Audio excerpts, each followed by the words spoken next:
Pyromancy has a, well, rather primitive aspect to it. It meshes poorly with advanced culture, and pyromancers are considered rather unsavoury, which is fine, as I never got along with anybody anyway. What's up, ladies and gents? Nolly here. Welcome to another Payday 2 video. This is the Pyromancer build that I promised. I'm going to try and incite some interest here by showing you, first of all, the primary weapon, that being the flamethrower, which really hasn't seen enough love, despite not being too terrible. And with certain builds, even maybe being viable. Now, I'm going to warn you before this build. I'm not saying it's Death Wish savvy. I mean, I might bring it on Death Wish because I'm an idiot, but I wouldn't advise everyone else to. It has some play on Death Wish, but it really is not powerful enough. I'm not going to advertise it as that.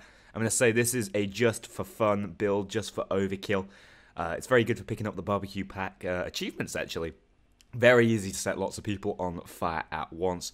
With this specific flamethrower, I actually put on the well done, dropping the ammo count and increasing the damage. This may seem unusual, but when you see my build, you'll see that I actually have ample ammo, and a lot of times shooting without expending any ammo at all, which is quite strong with the flamethrower. Now, my secondary weapon, which requires a little more of an in-depth look, is the Street Sweeper. Probably my favourite secondary for carrying any sort of special ammo types, just because it's got a lot of base ammo. Sadly, you're going to drop a lot of this because of the special ammo, but you can get them back with skills like Fully Loaded, and the overall mag size at 27 is just what you're looking for, thanks to mag plus Fully Aced Out. Let's have a look. Dragon's Breath. So it's going to drop the ammo, like I said, by 14, which is quite a big dent. It's going to take damage and accuracy, and of course you can't headshot. But you do get an extremely powerful effect that has just recently been buffed to work sort of properly. I feel like the Dragon Breath Flame effect is working almost every single shot. The ticking fire effect isn't too bad either. That can also help out.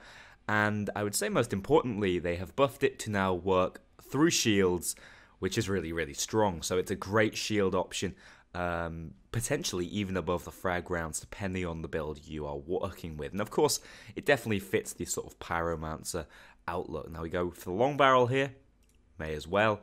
I choose Shark Teeth. I don't particularly care about my stats other than damage on shotguns, and you really want to pile into damage when you're taking a hit from the Dragon's Breath round. And of course, like I said, you can't get that headshot multiplier, which really, really does hurt. So this is the build. Got the Speculator Sight as far as the weapons are concerned. Let's move on to the melee weapon, because this is actually very important. Now, the premise behind this build is that you manage to use your fire in such a way, you spread it around all the enemies on the field, you keep them all stun-locked in the fire, and you use the poker, to tear through the enemies, because that is an awful lot of knockdown and damage this thing carries. It's probably the first time that I've genuinely found, oh my god, my melee weapon is actually able to fully charge. You know, I can comfortably do this. Simply because while they are trying to, stop the fire from burning through, they are completely unable to react. So you can walk up to SWATs, to tasers, even to cloakers, and really punish them with a very strong, fully charged up melee attack. I'm a huge fan of melee, as you guys know, and I feel like this may actually be the best way to run your melee weapons. It's certainly a consideration. It allows you to actually utilize a lot of the mechanics that melee weapons have, but aren't usually utilized properly. Of course, as the Pyromancer, we got to go Molotovs. Not only are they my favorite grenades for their area of denial, they're really decent damage. The stun factor, you can chuck them in spawn and chokes. So strong.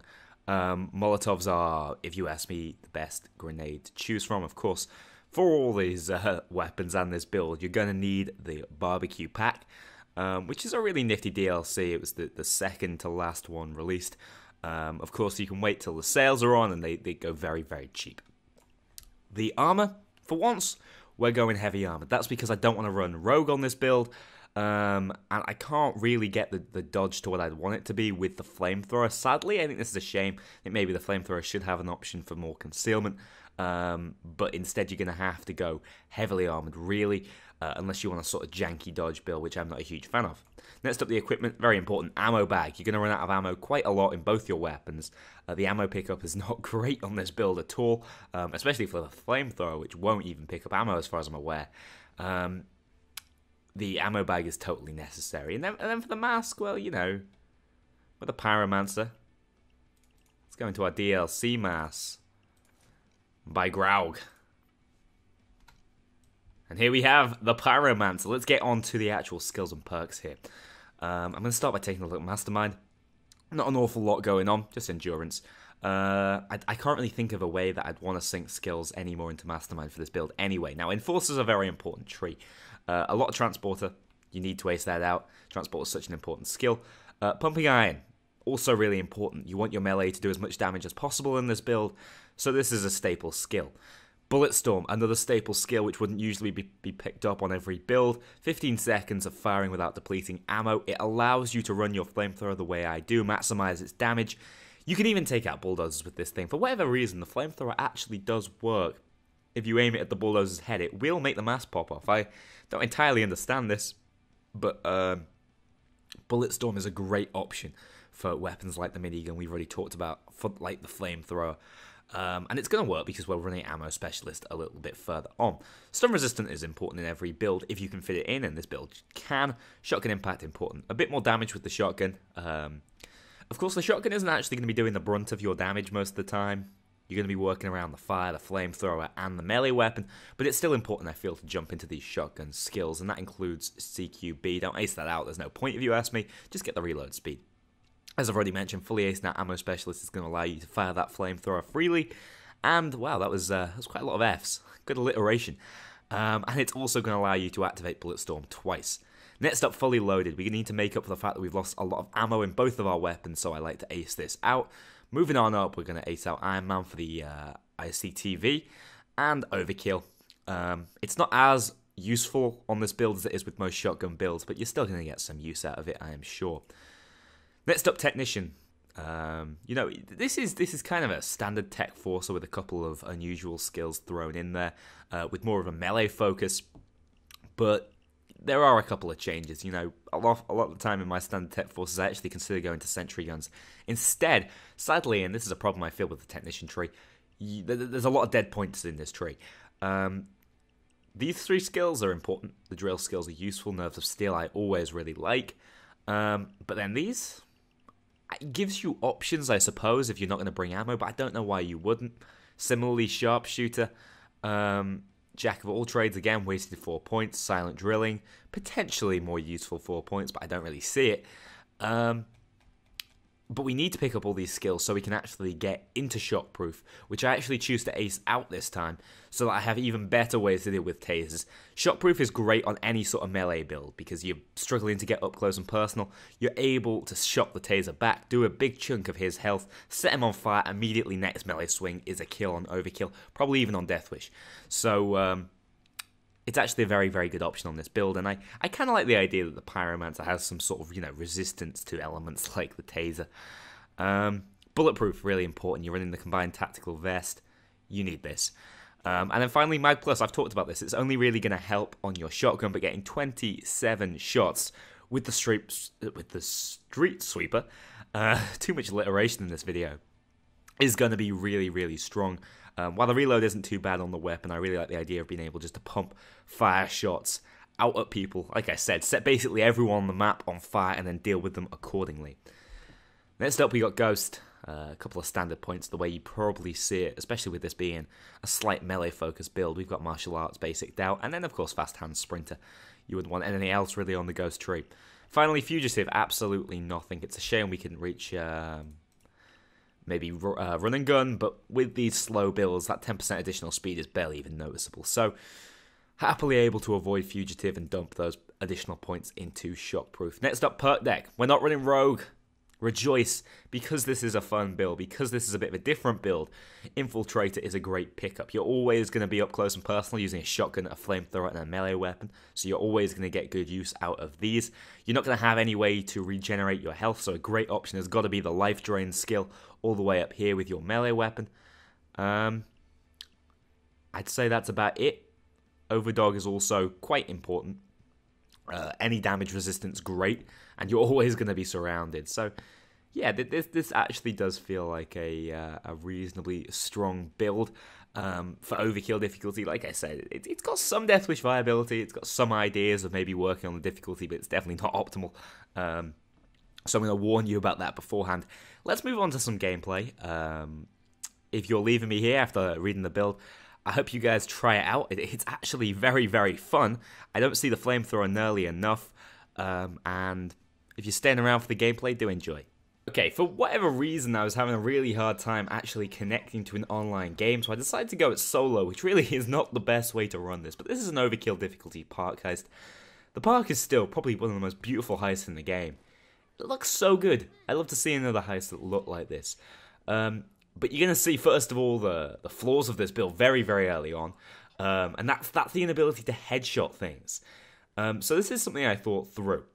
But it is a bigger problem in practice than it was in theory. So the flamethrower actually has a brilliant bulldozer faceplate takedown. It takes it down really quickly, and you're probably going to be able to move out the way fast enough where it's not a problem.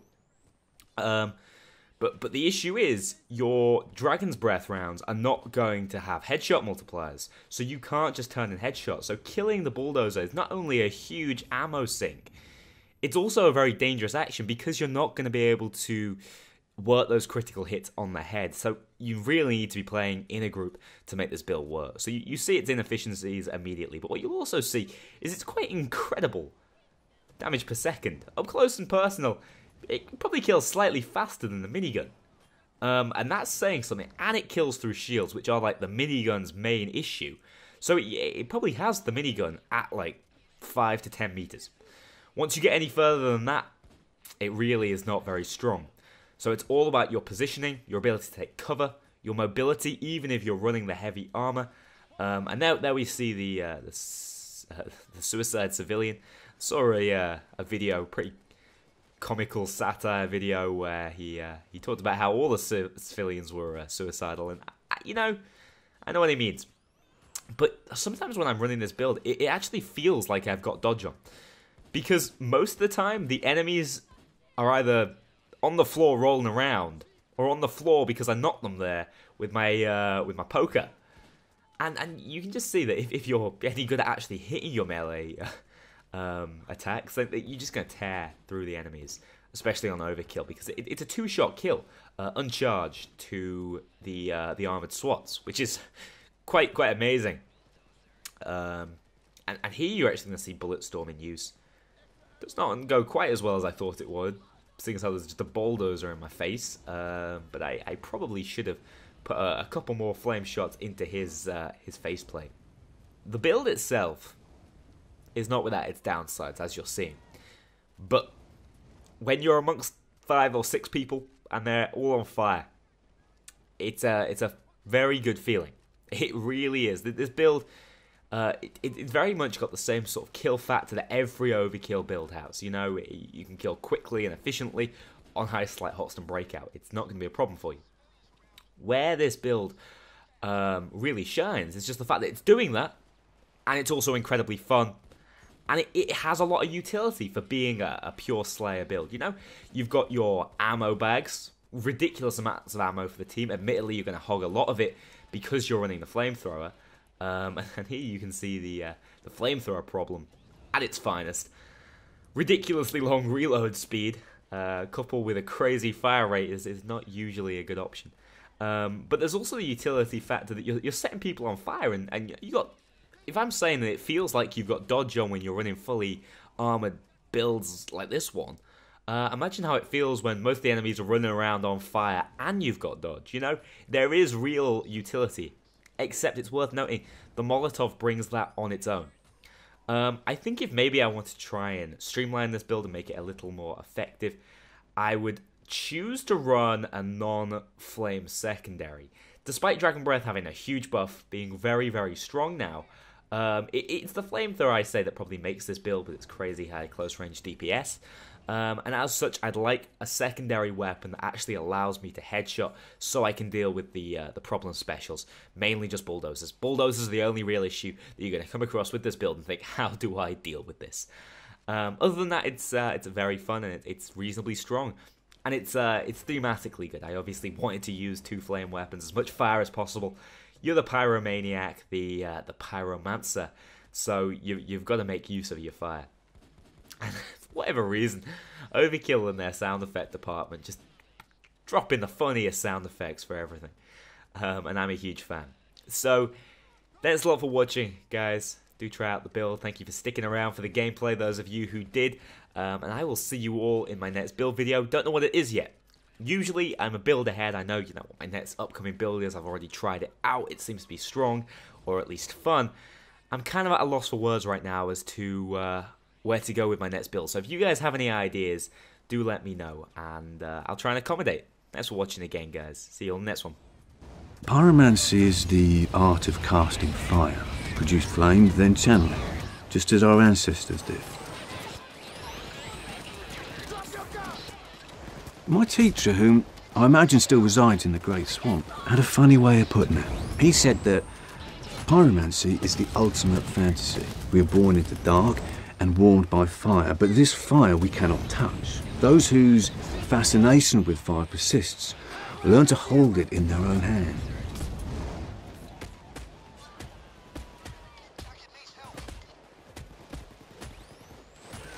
When I gave you that flame, I gave you a part of myself. Please take good care of it.